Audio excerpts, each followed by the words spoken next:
Hello, we are back, and today I'm going to talk about how I flipped my first house, and I'm going to go through the step-by-step process. I'm going to add some before and after pictures, which I find really cool and fascinating.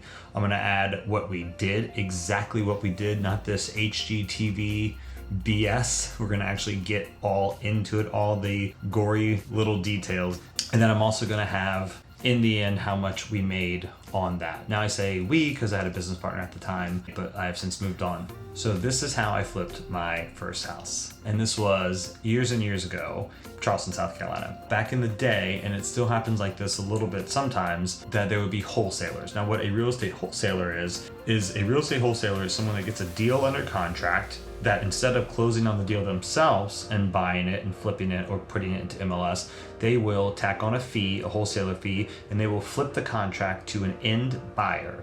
Now the end buyer has to be a cash buyer. I was going through Craigslist one day. You don't see as many deals on Craigslist anymore as there were back in the day. It's mostly on Facebook now, where you see a lot of the deals being moved in Facebook groups. So if you're looking for some, you can go to your local, just type in your city and then investor, city cash buyer, city real estate investor group, and then join that group.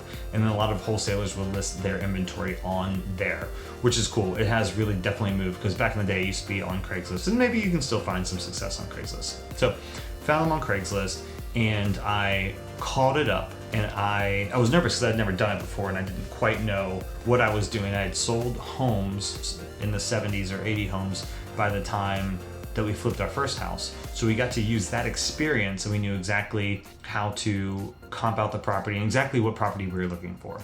And I called up the wholesaler, and I didn't realize it was a wholesaler. I thought maybe it was the property owner, but it turns out it was a wholesaler, and he said that we can come by and tour the property. So we went by and toured the property, looked at it, and it was kind of a mess, really dated. And I'll add some pictures right somewhere.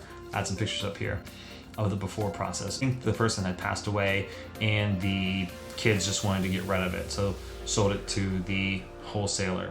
We came up to a price of $67,000 between me and my partner and the wholesaler. The wholesaler asked for us to put up earnest money of, I think, $1,000. So if we would have backed out of the contract, he would have gotten our $1,000. So we put up the earnest money and we did our walkthrough, and we only got one walkthrough to look at. Sometimes you get more, sometimes you get less, but you really have to do all your due diligence on the initial walkthrough, because you really don't get a lot of time, especially now that there's so many investors and everyone's trying to flip houses. You have to do your due diligence outside of the showing times. Like sometimes you'll just have to drive by on your own or go knock on the door. Sometimes it's really frowned upon though. It's different in every situation. Did our initial inspection, and we just kind of guesstimated what the numbers would look like. And we took a lot of pictures. That's something that was really, really important, because when you have those pictures, you can send them off to contractors to get quotes, or your vendors to get quotes, or your painters to get quotes. We went to the wholesaler and agreed to a price of $67,000, and we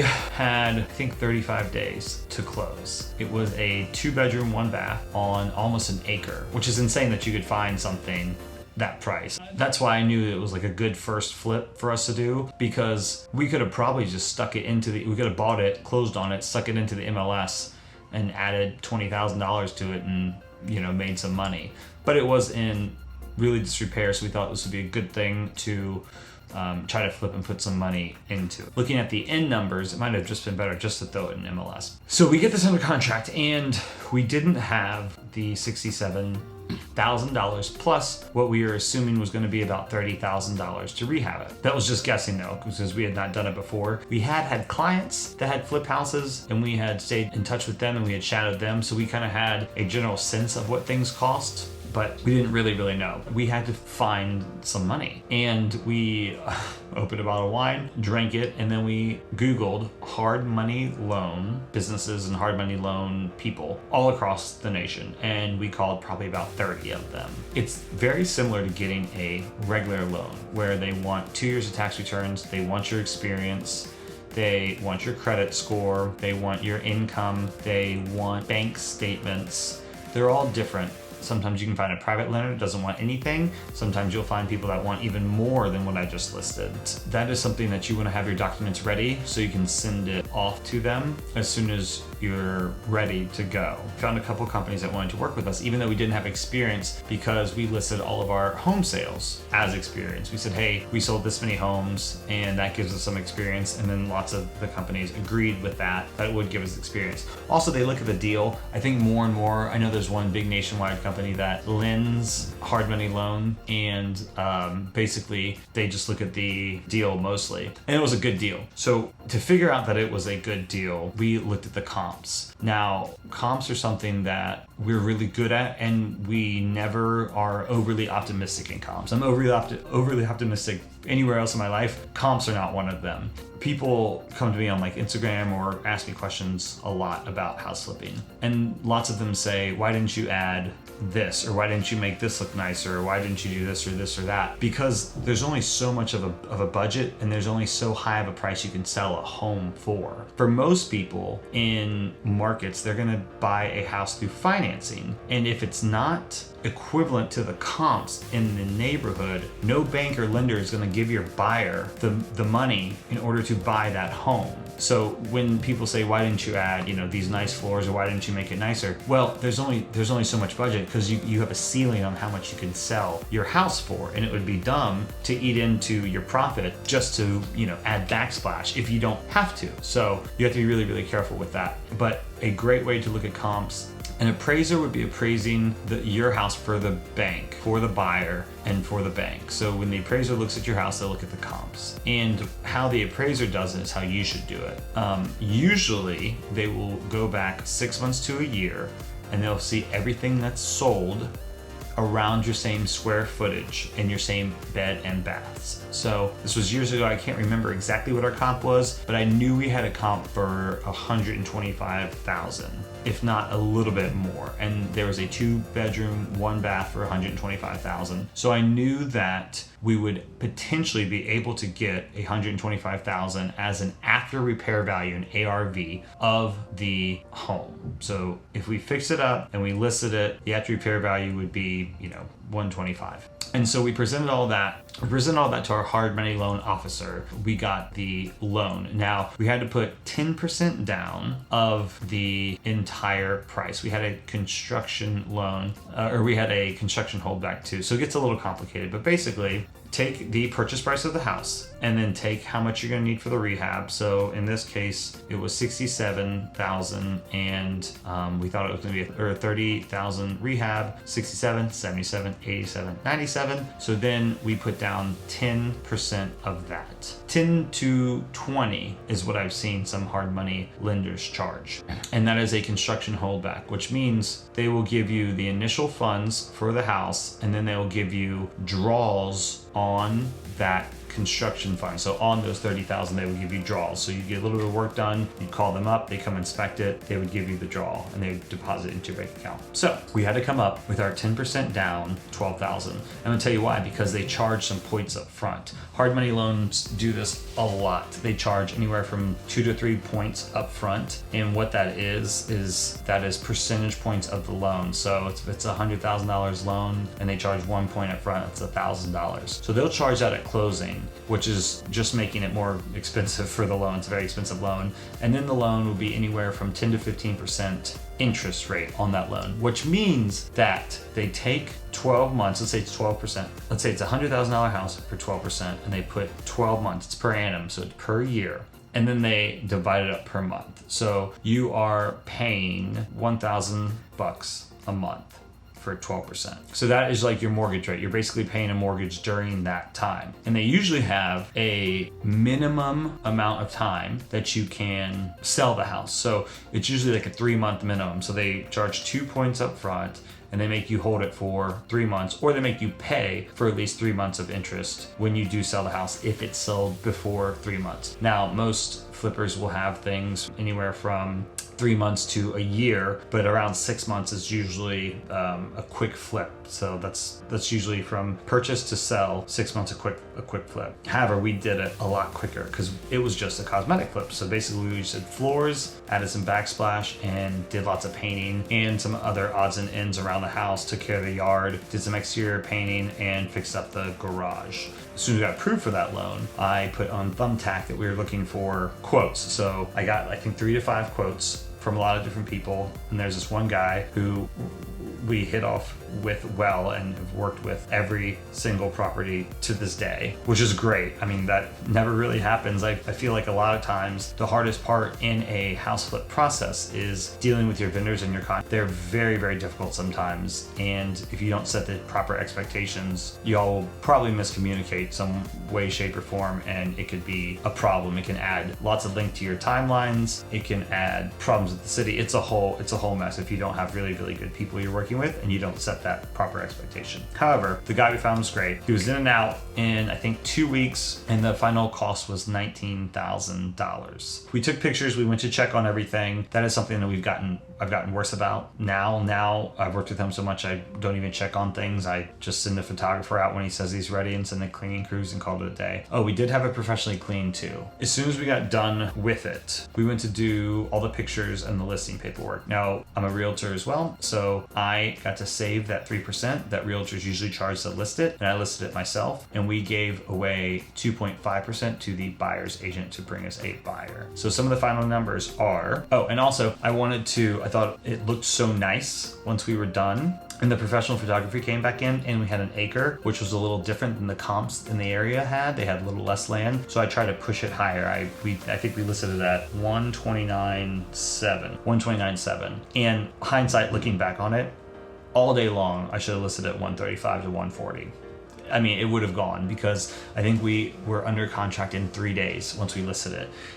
Based off the comps, you can tell what your DOM, your days on market are, and knowing that it was 3 days means that we probably priced it a little too aggressively low, but we wanted to be conservative at the time. It was our first one, so we didn't want to push it, and we had never dealt with hard money before. We didn't want to pay that monthly mortgage, and there was just a lot of unknowns, so we wanted to be in and out. I will say, if you don't take anything away from this video and you only take one thing away from this video, brother, it's that speed is the thing that you're going for in house flipping. Speed in and speed out. That is your number one tip from me, and that will save you a lot of stuff. There is no reason you should be flipping a house for 6 months if you can help it. Especially your first 30 should be all 1 month and below, if you can do it like that. And if you can't do it like that, I wouldn't recommend doing it unless it's a house hack where you're living in it and you're flipping it slowly over a year or 2 years to avoid like a capital gains tax situation or something like that, or to increase the value before you sell it. But if you're just strictly buying it with hard money, you want to be in and out in 30 days, or at least plan for that. So we got in really quickly